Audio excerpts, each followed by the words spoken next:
Hello, everyone. Welcome to the Podium, Channel 310's premier sports talk show. I'm here at Channel 310 Studios with my host, Eric Abbenante, stud Apatow, the president of Channel 310. And then up here, we got Mr. Handsome and Wealthy himself. He got a real job. He making his mama proud. Black Zordon, Russell Dorsey.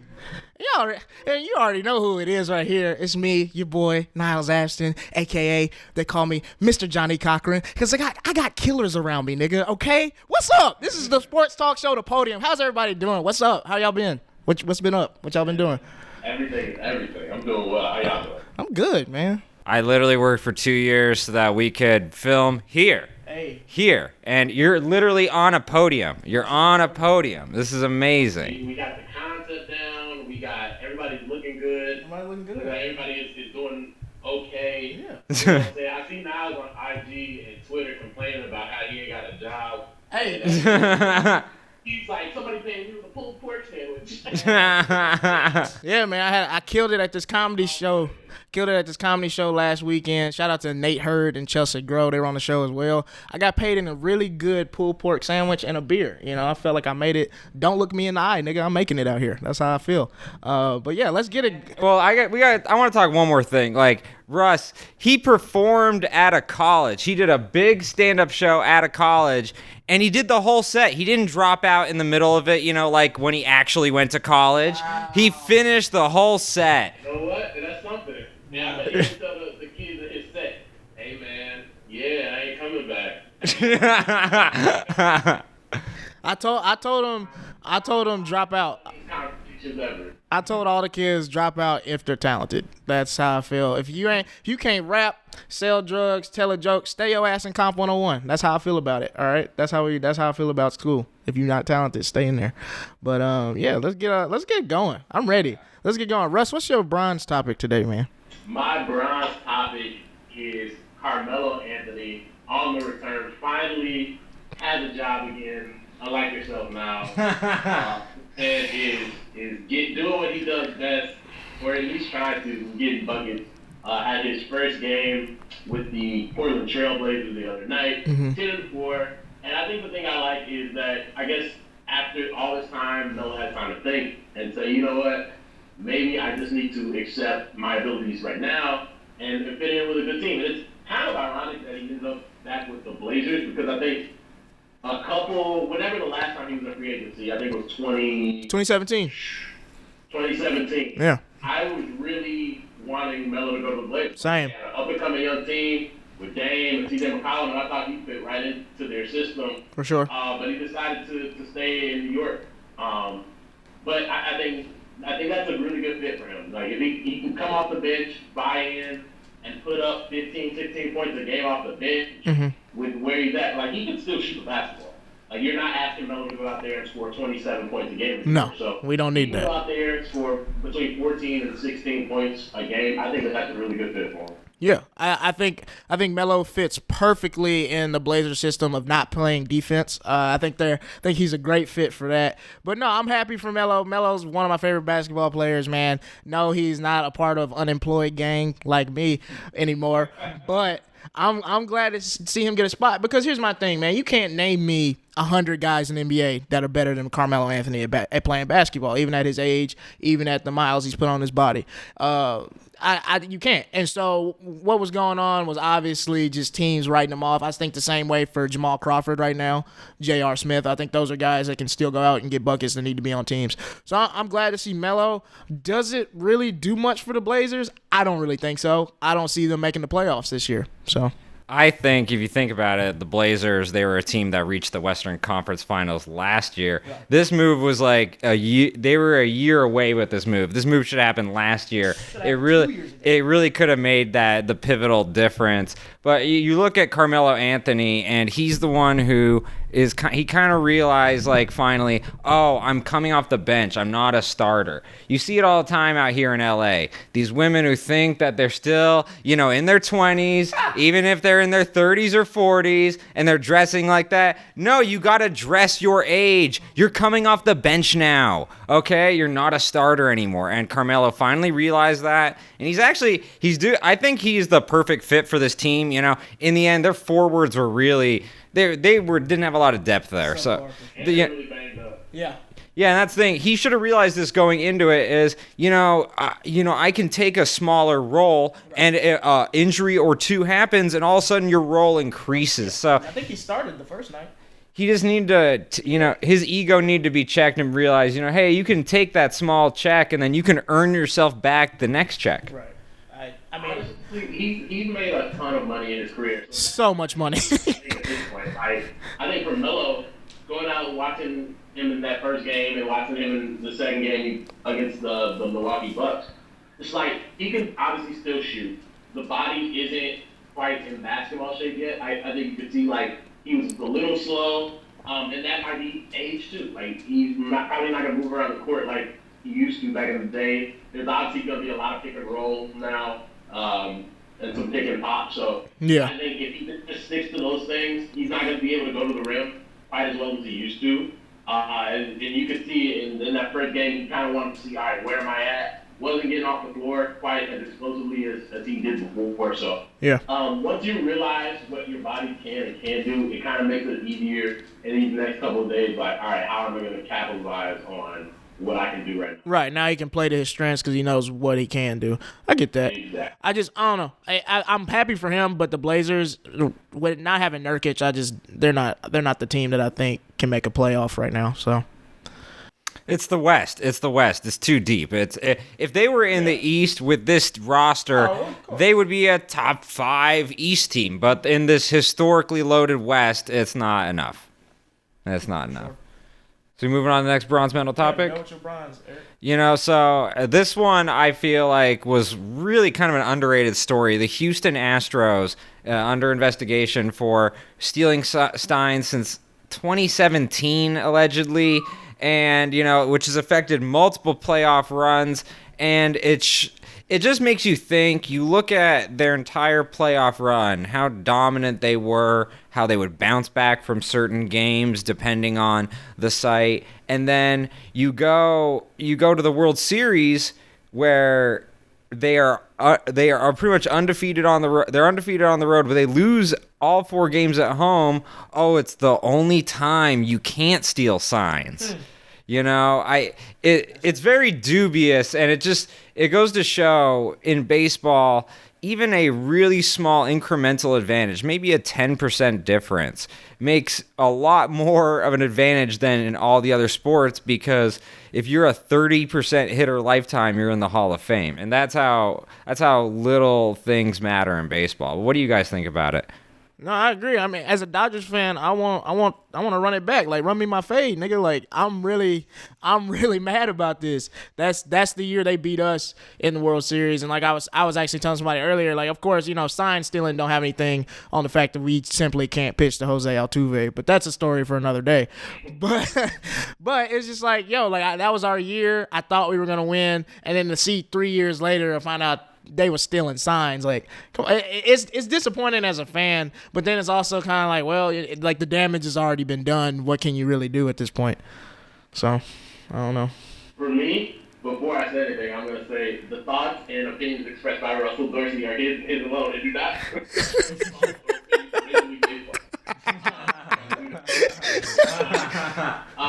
what I will say is this: when you look at baseball since it began, there's a lot of gamesmanship. There's a lot of finding an edge, whether that's stealing signs because I'm a catcher that's not playing right now, and I'm looking at your pitcher, and I can tell by the way you're holding your arm or holding your glove that you're going to throw a fastball or a changeup or a breaking ball. Mm-hmm. I think those things are great for the game, and I think that's one of the fun things about baseball and seeing if I can find a tell on you. Yeah. And then obviously, and a lot of times, usually once it happens, teams know right away. And then usually the other team has to adjust to that. All right, maybe I have to hold the ball like this, hold the ball like this. Right. Teams don't know. But when you start to get into electronics and all those other things, that's where it becomes like, that's crazy. Like, this is not You on some New England Patriot shit. Stealing signs based off of, a tell, I think that's fine for the game. I think that's one of the things that makes it good. Right.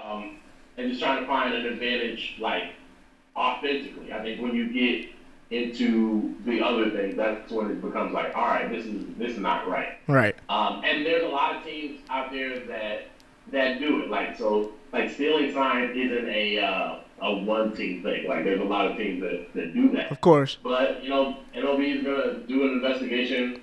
I have no clue what's gonna happen. I would imagine like if they're found to have done these what they allege, like sign stealing with the laptops and all that, maybe some draft pick compensation, but like I don't really think they'd have to give back the World Series. Yeah, I would like it. But definitely draft pick compensation. Man. It's not good. What? Come on, man. It's just it just upsets me. Like, when the Dodgers win out here in LA, the weed hit harder, the women look better. It's a good time. The weather's good. Like, it's just a good time. It was a depressed week out here, man. It does have a lot of parallels to Spygate, though. Even one of the coaches was saying, even one of the coaches was saying, if you're not cheating, you're not trying, which is a line you hear in NASCAR all the time. But there's a line that you're crossing where you're having information that isn't supposed to be meant to be had. It's like if you knew what the other person's hand was in poker. Right. Does it mean you're always going to win? No, not necessarily, but having that advantage is what makes it's not part of the game. It's not fun like all the tells that Russell was saying. Yeah. Those are fun for the game. This is where it just gets ridiculous and it feels like people have unfair advantages. Right. Next, we just need to prove that the Nationals was cheating too, and I'll be real happy. So my bronze is the San Francisco 49ers. They're 9-1 right now, top of the NFC West. But are they for real? I simply don't think they are.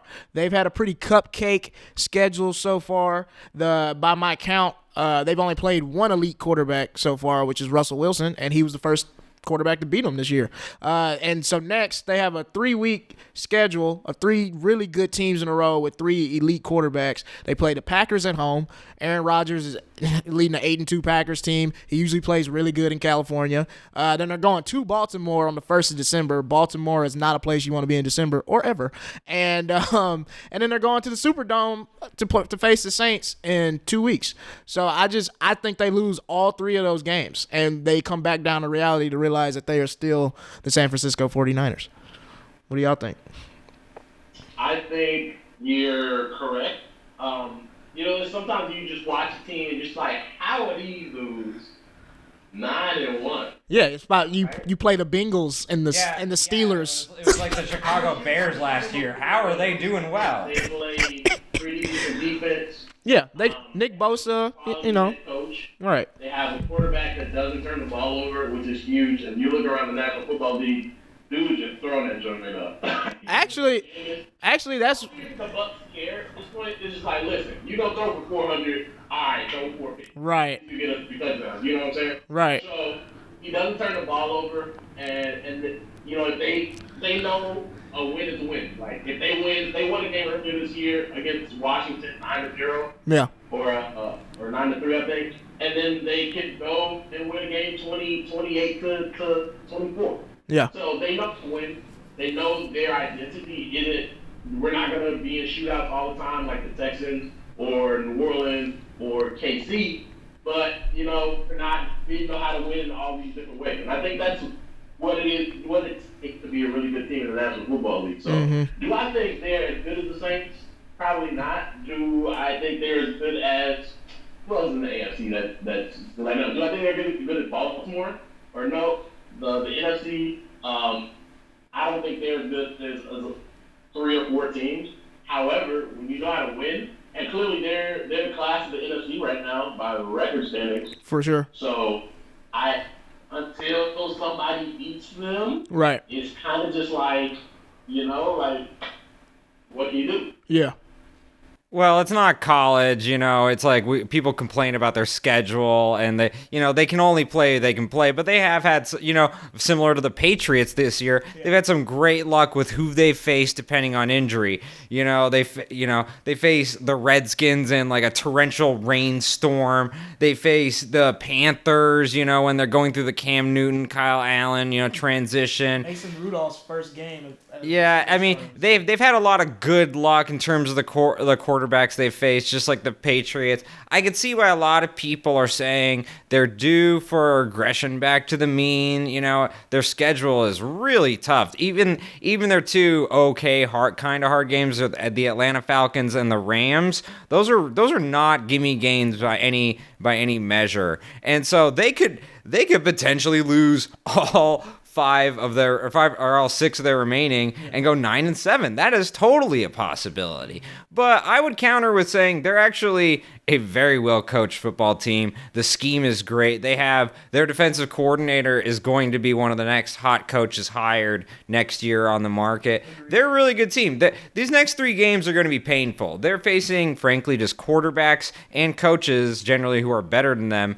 I feel like Green Bay, Aaron Rodgers is going to show them up a little bit, but come back in the playoffs when they get George Kittle back, which is a key factor. They haven't had him in a couple weeks, and he's their key offensive weapon. I actually think they're going to do a lot of damage in the playoffs. They run the ball with Matt Breida and company as well as anybody. Yeah, they're averaging about 150 yards rushing a game.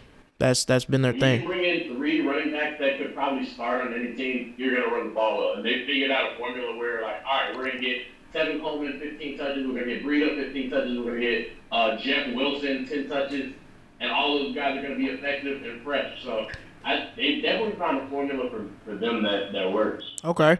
So they're 9-1 now. What do you guys say their final record is? I'm going with 11-5. I agree with you, 11-5. I really think they can squeeze out a 12-4. They're going to win one of these 3 that you wouldn't think they're going to win. I mean, they shouldn't win any of the next 3, but I just don't think they're going to go 0-3, and then I think they'll take care of the 2 easier games, and they'll go 12-5, 12-4. So do they win their division or does Seattle? I think Seattle with a sweep. I think Seattle's going to sweep them, and then that tiebreaker is going to affect the outcome, and Seattle's going to take it. Okay. What do you think, Rose? What is Seattle's record right now, as of today? I think they're 8-2, and then then the 49ers are 9-1, and then Seattle won the first game. I say Seattle because they have the head-to-head as of right now. Yeah. And I trust Russell a little bit more than I trust Jimmy Garoppolo. A lot more. And that's not to say Jimmy Garoppolo has been awful. I just think Russell's having an MVP type season. So for sure. I'll take Seattle. And they got to go to Seattle to win that game. That's kind of the kicker for me. I don't see Jimmy G pulling that out. He's averaging an interception a game. You going to the 12th man, I'm going to give that one to Russ. So, yeah. Cool. We want to move on to the silver? Yeah. Let's move on to the silver. Okay. Eric, you want to do your silver? Yeah, let's talk about Tua Tagovailoa's injury at Mississippi State. They were up 35-7 in the second quarter. I mean, it was already handled. Nick Saban gets convinced, not too hard. Didn't need to convince him that hard. Hey, let me get a 6th touchdown. And then, from behind, you could see the right guard did not see the blitzing inside linebacker. He blew right by him. And you've seen Tua a couple times. He's evaded pressure, which means he's given people the opportunity for people to come from behind and hit him. It's a very vicious hit. 2 guys kind of high-low him and land on top of him. It's a dislocated hip, and it's a devastating injury. I think the only parallel that I could ever remember was Willis McGahee playing for Miami. To lose that kind of career potential earnings in such a high-profile end-of-the-game point, end of the year kind of situation. It's really bad, but I really do think there's a way to rebound from this. What do you guys think about it first? First, Tua getting hurt just proves something that I've always said is nothing good happens in Mississippi. When you're Mississippi State, you're up 35-7. Like, Nick, what are you doing, bro? Like what? I don't know what's going through his head at this point. Mississippi State is not even a school to where you really need to run up the score to prove something. I don't even remember the last time Mississippi State beat Alabama. So it's just it was a bonehead move in my opinion. It was early in the game, is like the second quarter, but it's just like, dog, you're Alabama. You got probably the top 5 quarterback, and I'm just upset because I think this really hurts his money going into the draft. I don't see him getting picked first while having to recover from this hip situation. I think, the injury is the same that Bo Jackson had. Right. That Bo kept playing on his. Yeah. Which is why he got worse in his career. Yeah. I think the one benefit, if he can have any in a situation like this for Tua, is he plays quarterback. Right? Yeah. So it's not like he plays a really physical position. It wasn't like he was we know Tua for the arm. Like, yeah, right. He can move around, but it wasn't like he was out here trying to run for 250 yards. Right. Yeah. And they expect him to make a full recovery and be thrown in by March or spring. So I think Tua could still possibly go top 10. Especially if he's back throwing by, he probably won't throw at the combine. Right. But let's say he throws at his pro day. Like, I think that's fine. If people see that the arm's still there, yeah, and that he can still move around in the pocket like himself for what you expect him to be as a top 5 pick, I think people still just take him up there. Okay.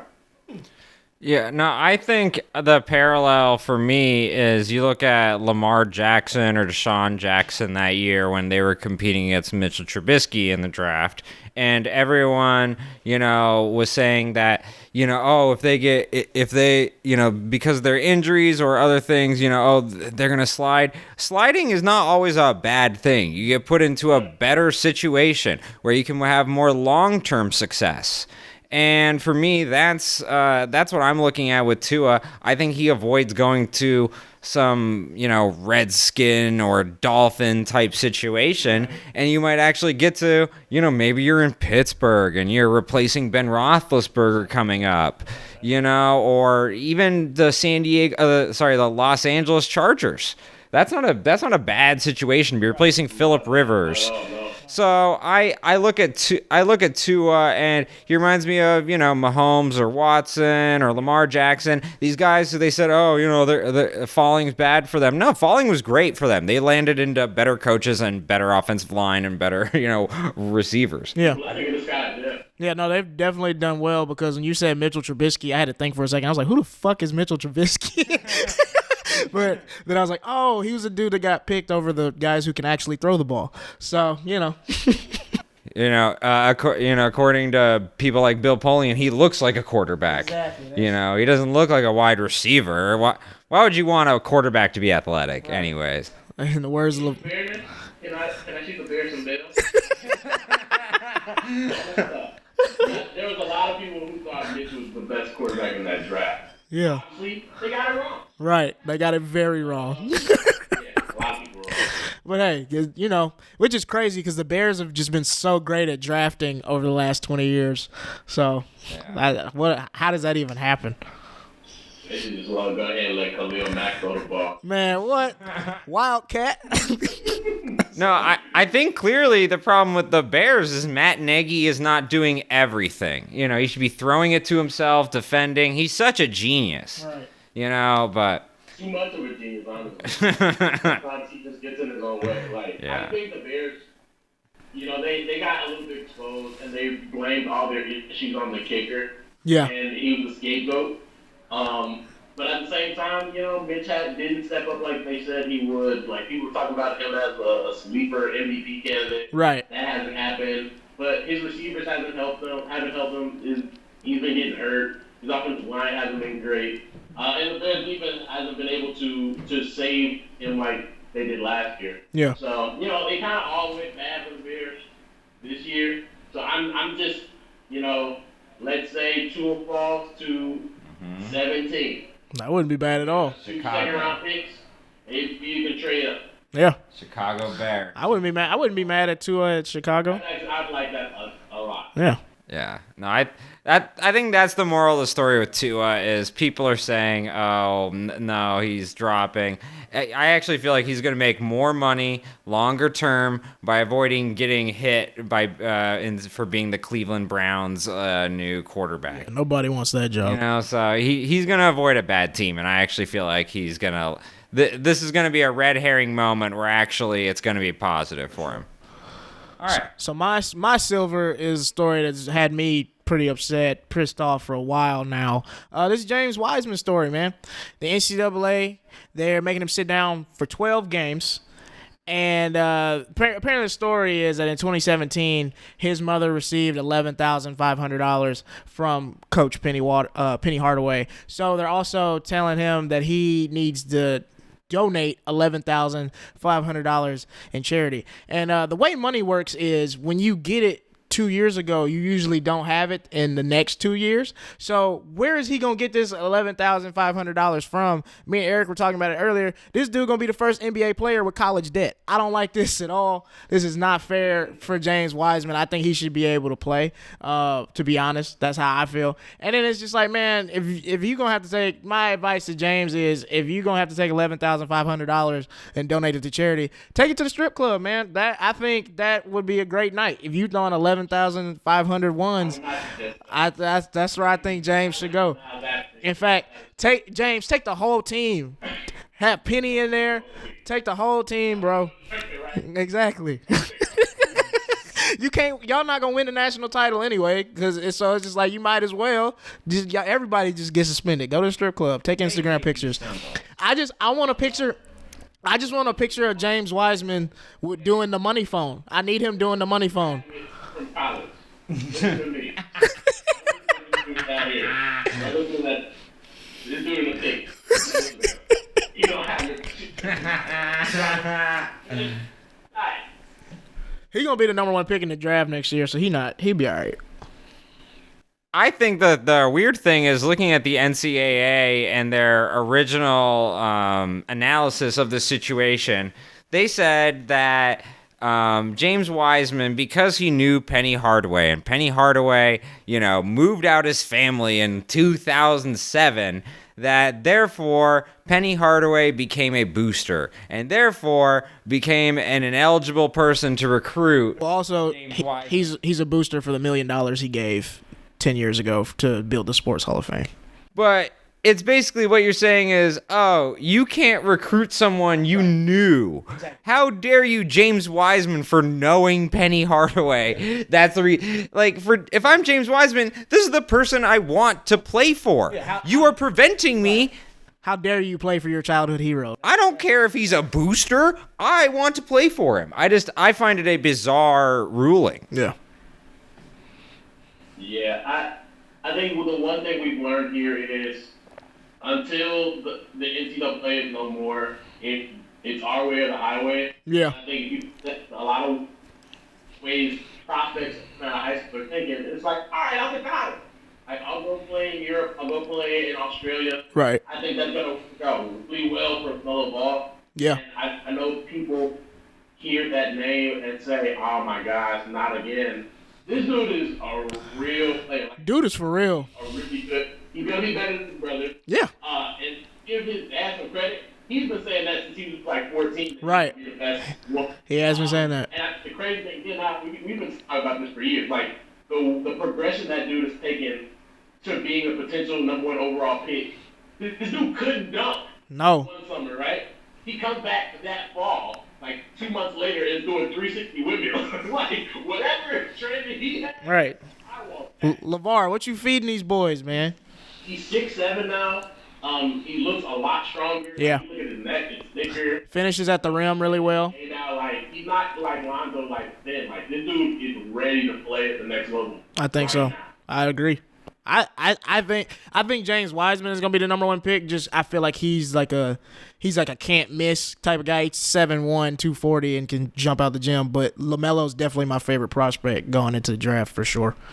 And I think, and it's crazy, and I really like this. The fact that this story of James Wiseman and LaMelo, and then what's the other guy that's playing in Australia too? That's like a top He's gonna be a top prospect. He came out of high school as well. But it's dope seeing that the Australia situation has really worked well for these two guys, and then to see how James is being treated. It's like if you're the NCAA, James Wiseman is why people are coming to the TV to watch. Like that's who we need on the floor. And so I think the NCAA is really like the big honcho on the streets, like to sell drugs. Like nobody's making money on my block except me. Like that's how it works with them. And I think they're either gonna have to conform to what these athletes need, or it's like like you said, you're gonna see more guys like Melo and some more guys going overseas and maybe even figuring something else out. So I do feel like when they said donate the money to charity, I feel like that was not supposed to reach the public. I feel like that was something that like they told him like personally, because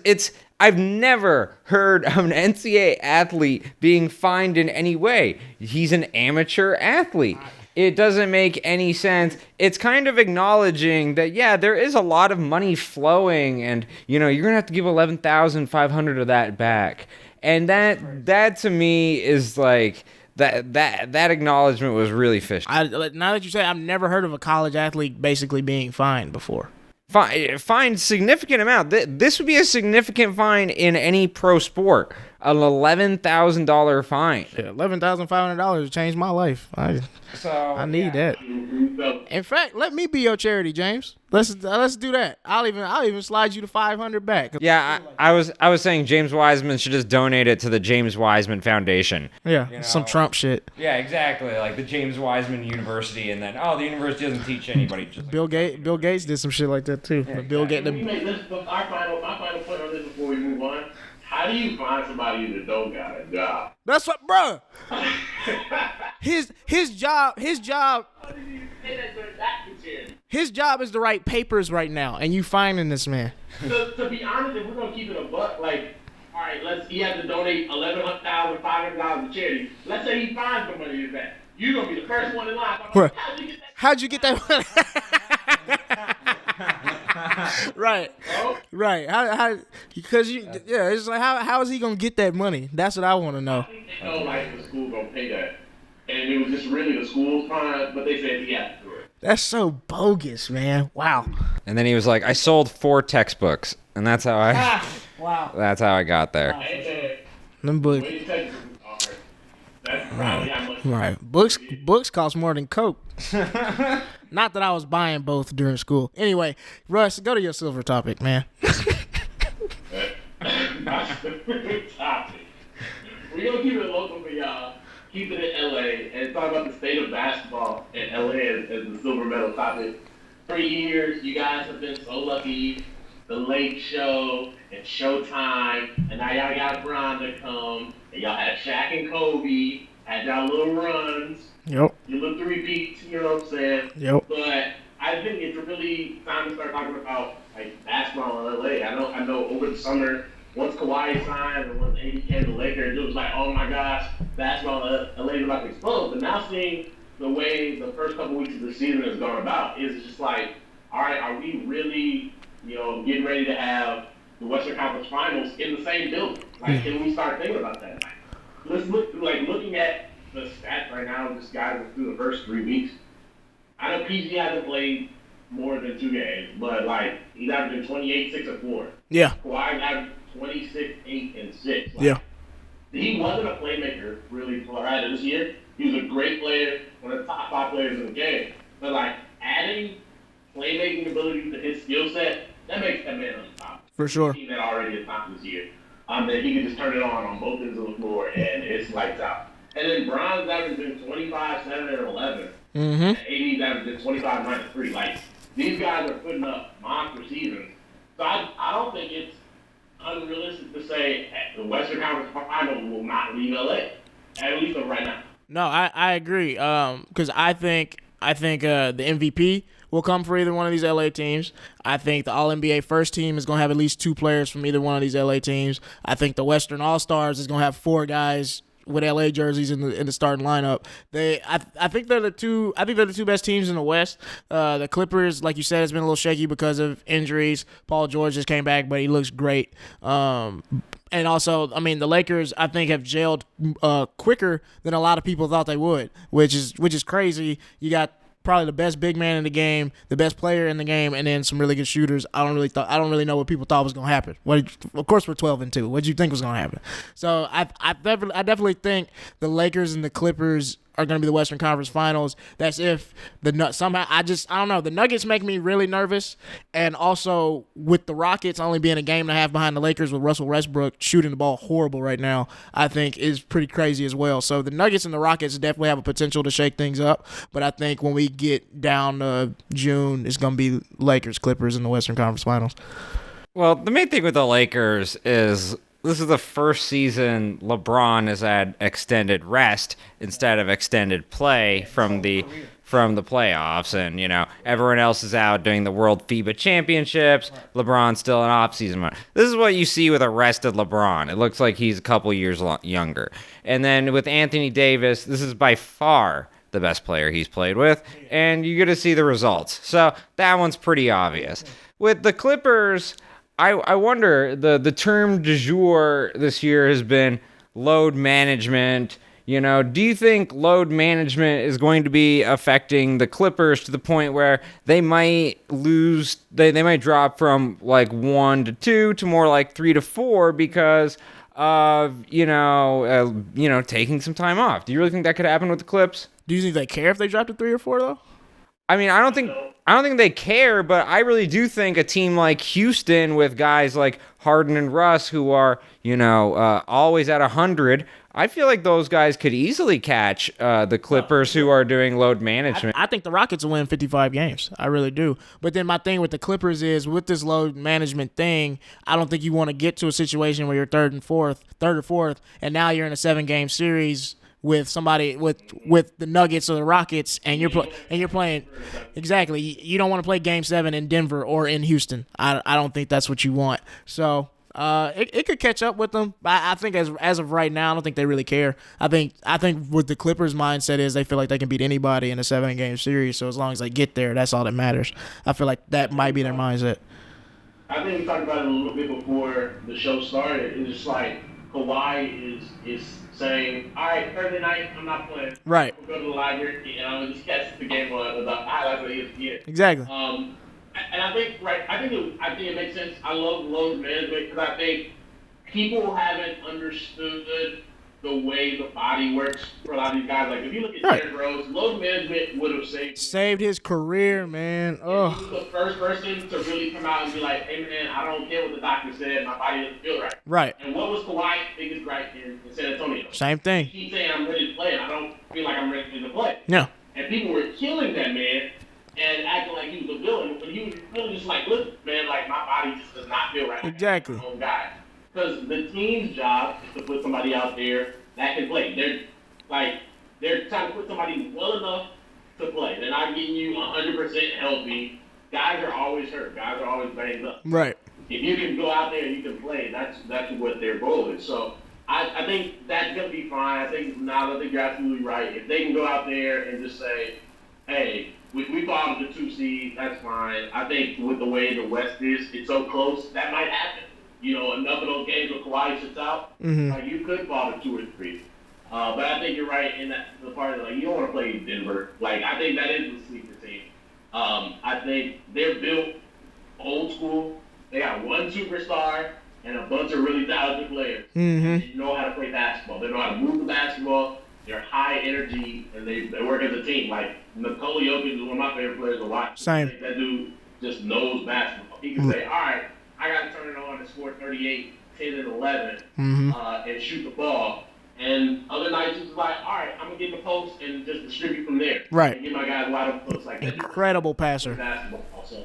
And I love Mike Malone. I think he's one of the best coaches in the NBA. Yeah. So that's the team people got to watch out for if you're even the Lakers or Clippers. Yeah. And my only hang up with the Nuggets is with Jokic playing in the FIBA thing, what is he gonna look like in April or May? Maybe some load management with him could possibly be something later on in the season because he's played a lot of basketball with not that much break. Mm-hmm. So and that's a big dude. He kind of came back a little overweight too. They said so. He is a load. He actually needs to like get in shape. Yeah. Like load management only applies to guys who are in shape and like are working their asses off. You know, I don't like the term all the time, but you know, Russell makes a good point. The term load management is because of guys like Tom Thibodeau who would drive you into the ground. Like 45 minutes. You know, and that's why you need to have load management. And so that's a good point, but you know, yes, it was invented by like Jerry Sloan and Greg Popovich and these guys who are actually like resting their old guys. Yeah. But there is a reason for it. You see Kawhi come back so fresh, and he is a lot more efficient. He had one of the best playoff runs I've seen in a while. That wasn't. He's had the best. That was probably the best playoff run I've seen in the last 5 years from somebody that wasn't named LeBron or Steph Curry.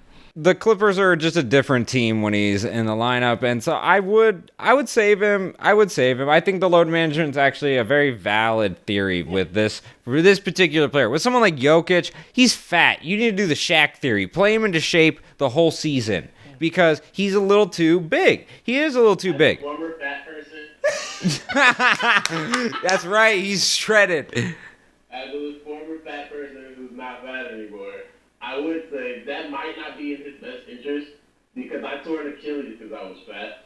So, he did. I was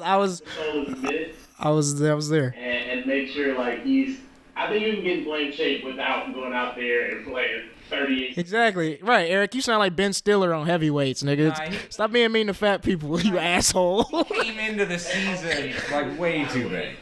It's on. Oh, I got the Disney Plus. Definitely one of the first movies I watched. Bro, that's a classic. I need to get Disney Plus so I can watch Brink. That's my movie. I gotta get it. Yeah, Nikola Jokic needs Disney minus. He's so fucking fat. Shut the fuck up. Get off Jokic, man. That's just baby fat. I see you, Nikola. You good, bro. It's just baby fat.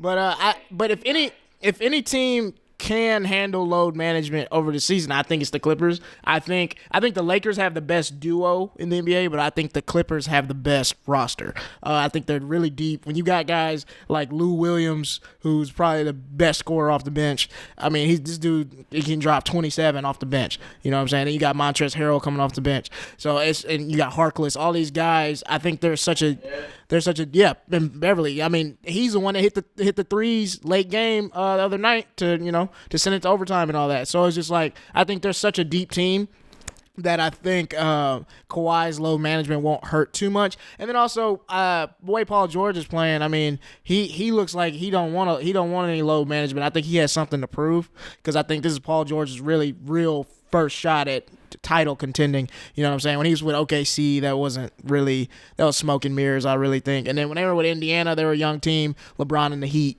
beat them every year. So it's just like this is his first shot at it. I think you see Paul George play the majority of the season. Well, the one thing I would like to say about the Lakers is they're so long. Yeah. They're so long. They remind me of that Bynum, Gasol, right. Those Lakers that were just they were really tough to mess with. The best rebounding team. And when the Jazz played them, I was watching them and go, "Wow, this is trees." Yeah. If you're a smaller team, like if the Celtics went against the Lakers in the finals, the Celtics would have no shot with Kemba Walker being so small compared to those tall guys.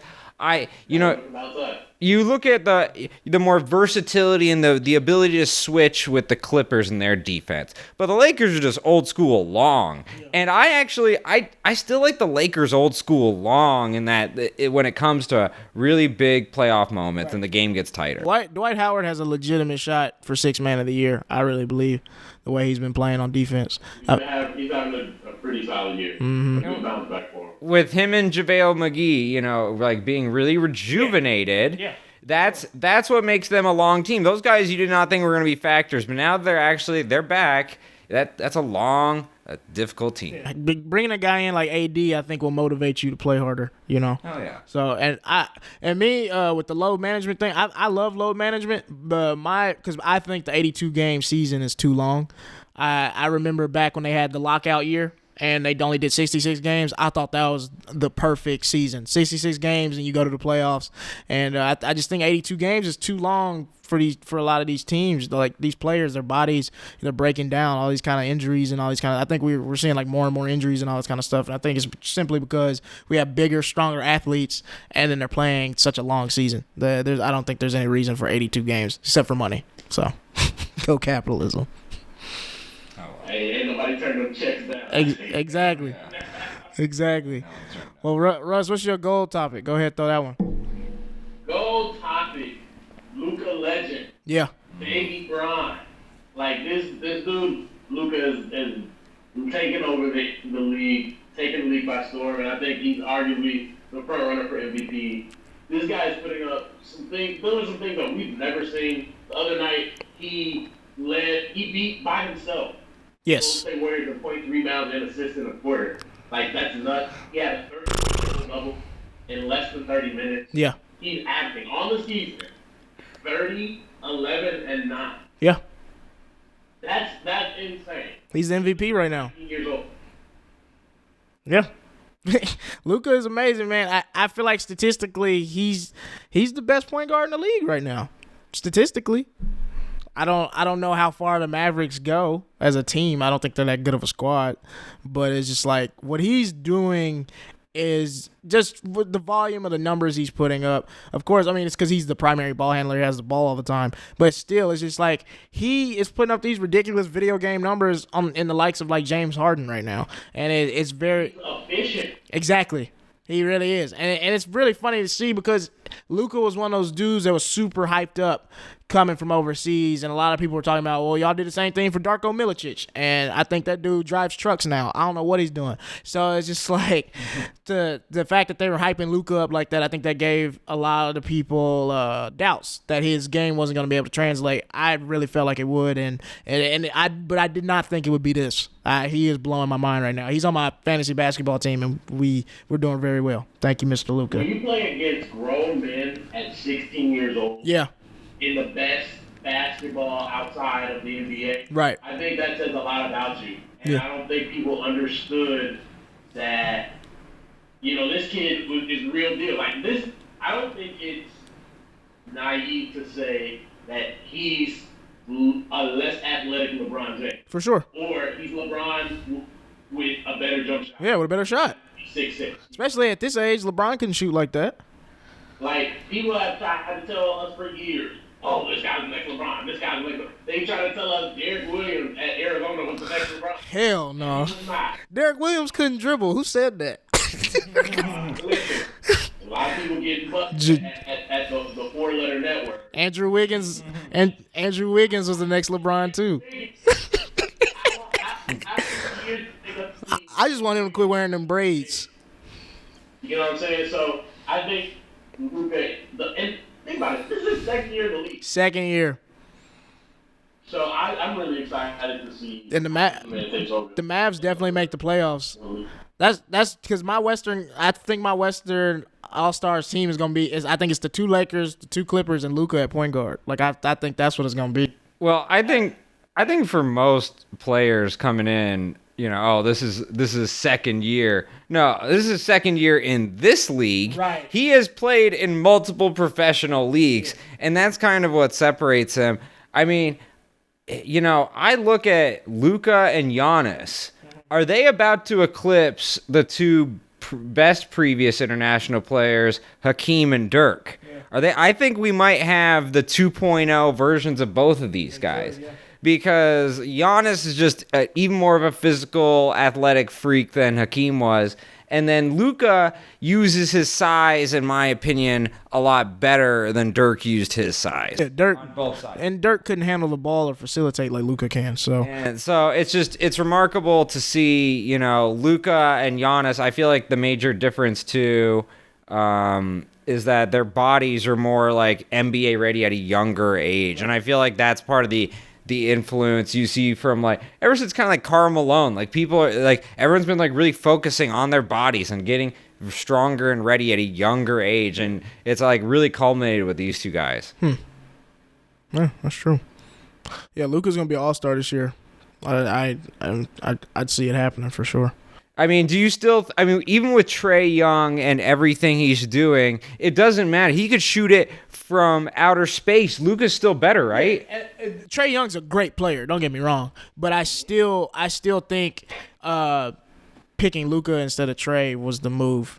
But I was never in the camp of saying Trae wasn't gonna be a good NBA player or anything like that. Because there was a lot of people that were saying, like, he's not even going to make it. And that's why he tweeted the other day, like, your apology needs to be as loud as the disrespect, because all these haters and journalists that was saying he wasn't going to be able to make it. So, but Trae, the reason why people didn't pick Trae over Luka is because, Luka has that all-around game. He has that efficient game. Trae is not there yet. 2 years ago, Trae was playing high school basketball in Norman, Oklahoma. Like, I saw him play in high school. He was really good. But it's just like, you were playing high school ball 2 years ago. You got to do, like, both of you guys have iterated that Luka has been playing pro ball since he was a teenager, since he hit puberty. So it was just like, that definitely, I think he definitely saw basketball as a job and all these things that a lot of these guys didn't see it as when they first got drafted. And you can just tell, like, his maturity level on the court. I've seen him in some late game situations make decisions that some vets still mess up. So it's very interesting. And the Mavericks lucked out with that pick for sure. He has Derrick Rose and become the youngest MVP in league history. He could. It's possible, but LeBron's my MVP pick this year. He's averaging 11 assists. You can't. Still got to surpass the Luka other. Averaging 30, 11, and 9. Look, man, I don't care. He white.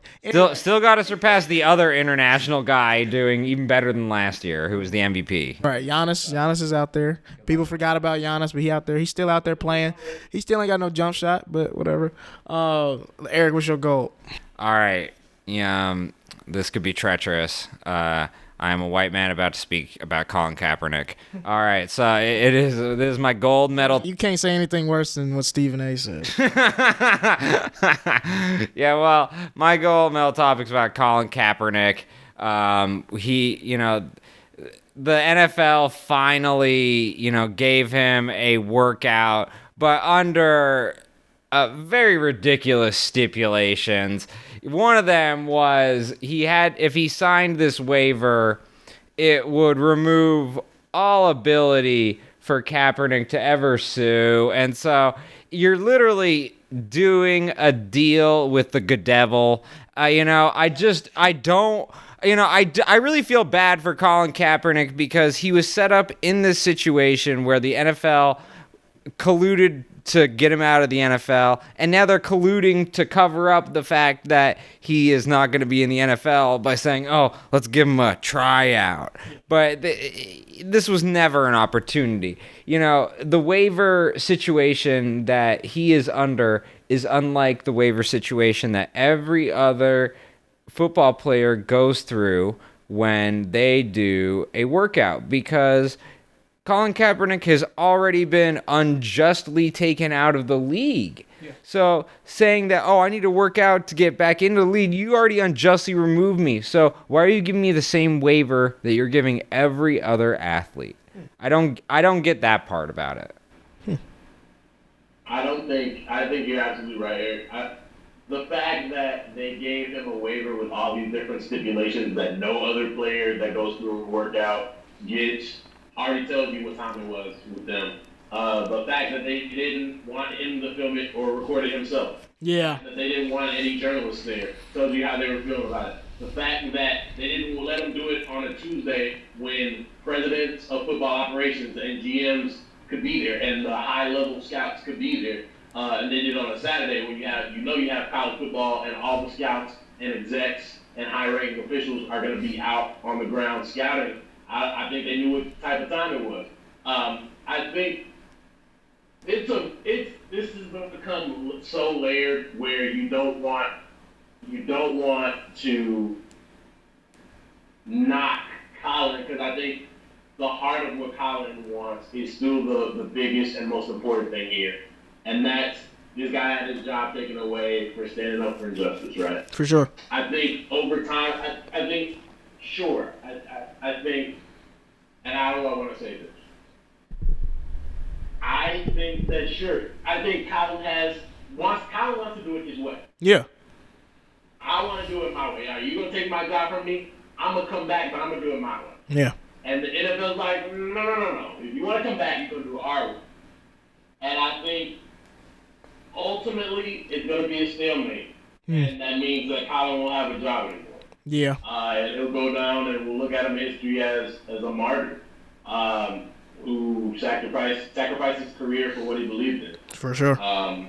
I don't see, and even before the workout, I was telling people that, like, I would be shocked if he ever got a job out of this workout. And this was before he decided to move the workout to the high school field. So I still wish Colin the best.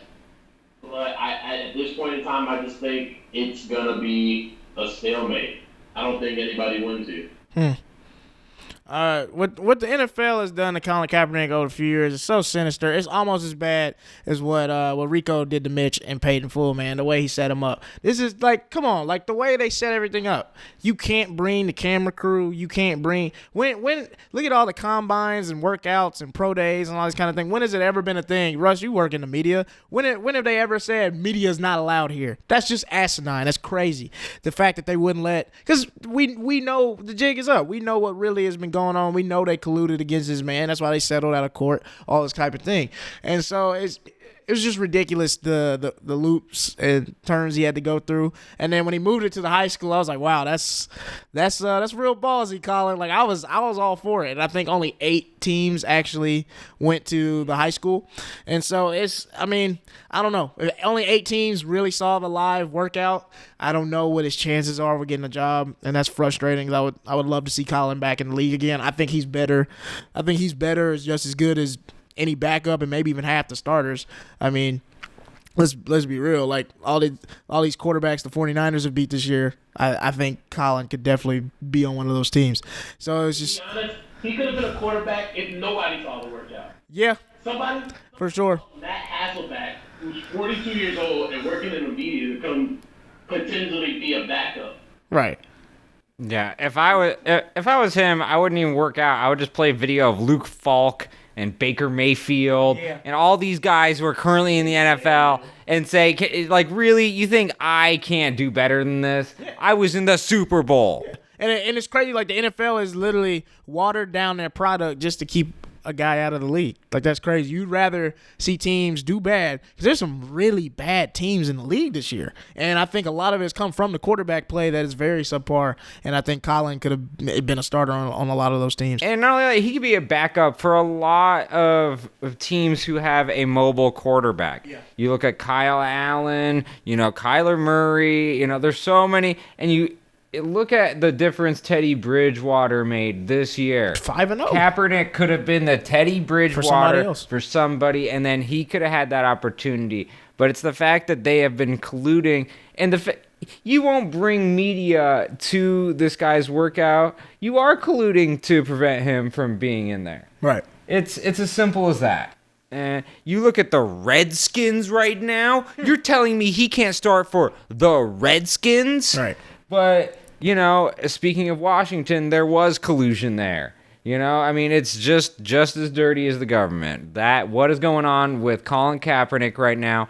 And I think, ironically, they did everything to prove his point. And historically, he will look better than they will. For sure. Frankly, looking back on this, it'll definitely be like the Muhammad Ali thing. There are a lot of parallels to this. He is going to look great down the road, and they're going to look very short-sighted. For sure. Well, keeping it in the NFL, my gold medal topic is a story pretty much everybody has been talking about for the last week. It's been memed. It's been gifts. I've seen so many things on the internet with this situation, with this Myles Garrett situation. Hey, sometimes you got to throw a helmet. That's what life. That's how life is. But there's more developments with the story today. Myles Garrett claims that Mason Rudolph, the quarterback that he swung the helmet at, said a racial slur, and that's what set him off. And I feel bad, but this is like the first black person I don't believe on some racism shit. Like, I'm a black dude. I'm from Mississippi. If some white boy called me a nigga, you gonna know within that 10 seconds of it happening.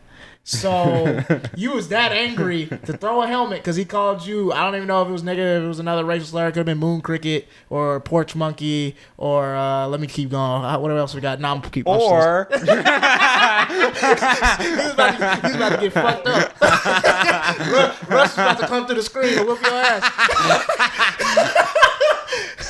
But it's like, you're telling me you got that angry to throw the helmet and then you go through a whole press conference without even mentioning it, and I don't condone him throwing the helmet or anything like that, but and everybody was even saying, if you look at the video, Mason tried to take his helmet off first, he kicked him in the groin, all these kind of things. Does that warrant throwing a helmet? No, but I can't get along with a week later you telling me about a racial slur. That doesn't really make any sense. I may be wrong. But Mason Rudolph denied it like a smart white person should do. And if they can't prove it, then you didn't do it. That's how I see it. That's the Johnny Cochran way. So yeah, what do you guys think about this whole situation? Are you guys cool with him getting suspended indefinitely? I think purely based on the action, that's the right decision. Yeah. But I think if anybody hits somebody in the head, like, people not talking about it. If he catches Mason Rudolph the right way, he could kill him. Exactly. You know what I'm saying? Exactly. So you have to be swift with the punishment. You have to say, like, yo, this is not okay, and he has to catch the bullet for that action. Like, right. You can't let people think that that's okay. Right. That they're not gonna, or that they're gonna get away with it. I think from him allegedly, or Mason Rudolph allegedly saying that it were. I agree, not like, if after a week for you to say that, like when Garrett talked that night, he never mentioned this dude said the N-word, he called me this, he called me that. I'm not one to say what somebody else can say, or like if somebody calls the N-word, like, yo, you can't really control somebody's reaction to that. I'm not saying I would do it, but I'm just saying, like, if somebody calls you that now, your reaction and my reaction probably not gonna be the same. Exactly. You know Exactly. If you say after a week, this dude called me the N-word, I don't know. You didn't say it when you're talking to everybody else that asked you right after the incident. Like, if there's ever a time where you say, hey, this happened. Like, I know I did what I did, and that was stupid, and I shouldn't have done it. Right. This is what happened that led to that.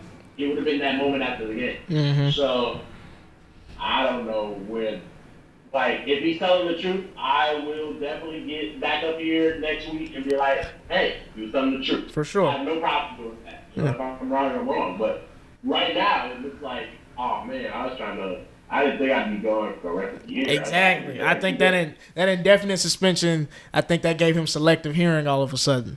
He's like, oh, damn, we not doing 6 games? Like, all these domestic violence niggas only getting 2 weeks. Like, what? That would really be the worst NFL mic'd up moment ever. Oh, yo, if he got mic'd up for NFL. If he got mic'd up in a racial slur, they heard that would be the worst. But, you know, I'm a white person. What do I know about this situation? But watching Myles Garrett, it was almost like he was going through his pockets, and then, like, after a week, he's like, I found my race card. Exactly. You know, I found it. I found my reason. You know, it's like, that's not... I just don't... Typically, that's not what's going to happen. But what is Mason Rudolph going to say? Like, yeah, I called him that. Exactly. I'll call him again.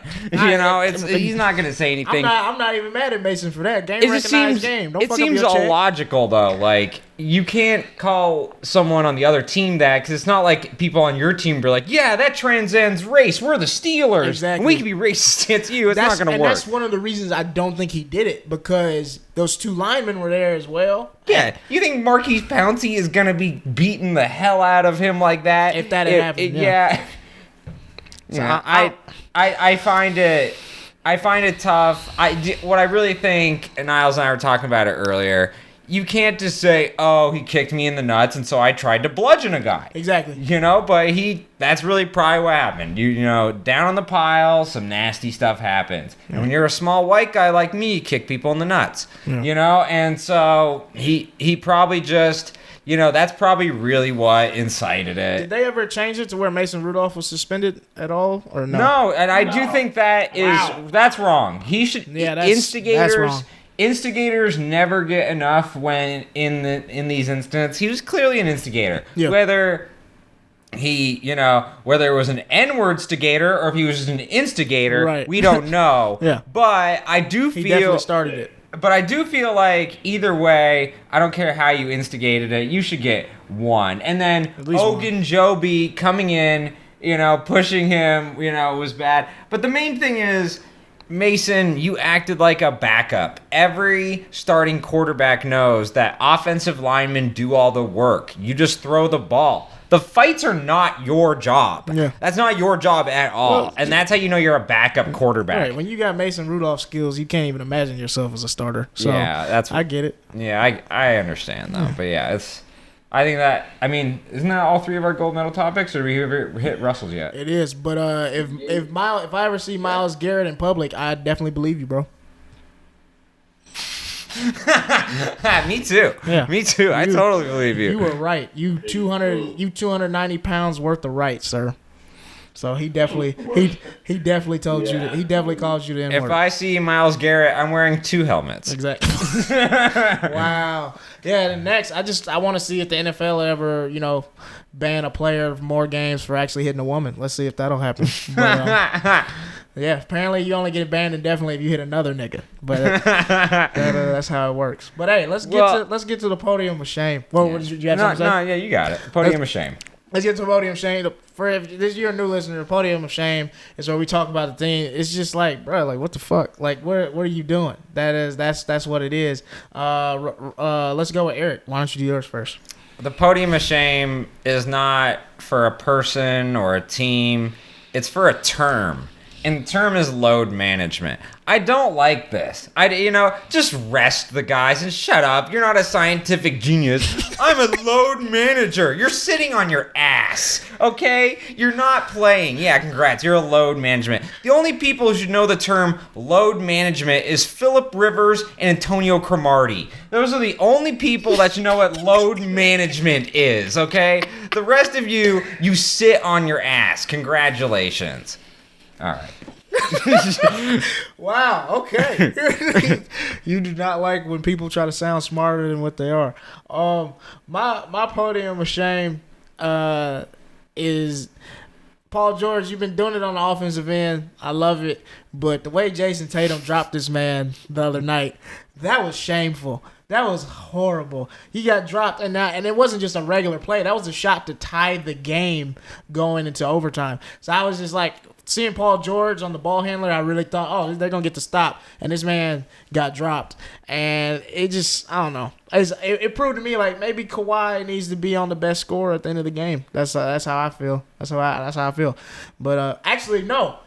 So this is why Paul George got dropped, because actually Kawhi was on Jason Tatum on this play. Marcus Smart set the screen, and then so they made a switch. So they put Paul George on Marcus Smart, knowing Marcus Smart obviously isn't going to take the shot. So Paul George was not supposed to be on the player that was actually going to do the scoring. Okay. So okay, you weren't supposed to be in that situation, my guy. So he got hit with a stray. If we got to look at the last couple games Paul has played. You got the game 3 to send them out of the playoffs, and you got that him get dropped up and Tatum knocking out that 3. Yeah. All right, Russell, your podium of shame. All right. So my podium of shame, I'm gonna go with an institution, NCAA, and it's purely the fact that y'all want somebody to pay a fine who don't got a job. And you're mad at dude because listen, they know what they're doing. It's our way or the highway, just like the NFL. Yeah, honestly, for sure. And they want teams and players to follow their guidelines and their rules, and they don't want. And Memphis, I think the biggest thing is Memphis fought them on it, and we're like, you know what? We don't care what you say. We're gonna play this dude. And I think that's why they're coming down a little bit harder on him. Like, he can't play till the middle of January. Yeah. And now he has this donation to a charity aka fine. Right. So yeah, I just think that's not right, man. You can't have somebody pay something that you know they can't pay, and then when if he ever pays it, you're gonna be the first one in line talking about how did you get this money to pay if you don't have a job. Yeah, this is the overdraft fee situation. This is terrible. For sure. This is ridiculous. NCAA. That's my gold medal podium of shame for me. I would vote the NCAA. Same. I would definitely get NCAA. NCAA. I'll take load management as the bronze today, and then yours is the silver, Niles. Yeah. All right. So didn't you want to do a new segment? So there's this new segment I want to do. It's just final thoughts, man. Everybody's gonna get 30 seconds just to give a little final thought of this week. It don't have to be. It don't have to be sports. It don't have to be whatever. Shout something out. Shout whoever you know out. Whatever. So yeah, we're gonna start with Eric. I want to shout out to the Air Force. They have this new commercial to recruit people in the military. And it's basically, you get to see everything that, you would go through to join the military. And it's every superhero has an origin story. That's the slogan? Yeah, and I think it's just amazing that the military wants to use the superhero thing to recruit people to the military. You're recruiting people to the military through the superhero stuff. This is incredible. And it makes so much sense because, just like all the superhero movies, these wars are just shitty reboots. And, that's why Wolverine's superpower is just healing himself. It's because veterans don't get health care. They don't. So, I'm just really proud of you, Air Force. You have a commercial that makes perfect sense. How you going to use a thing like Marvel that we all love to get people to join the military? That's terrible. What's your final thought, Russ? You can be Iron Man. I really think that, we appreciate our vets. Of course. The things that we don't. Right. I want them to get health care. I want to recruit them genuinely. I think my final thought is this. Shout out to all the freelancers and people doing it their own way. Because I think something that's really big to me, when we started this podcast, we were just three dudes and talking about sports. I was writing, freelancing, trying to make this thing work. You guys are out there doing comedy, trying to make that thing work.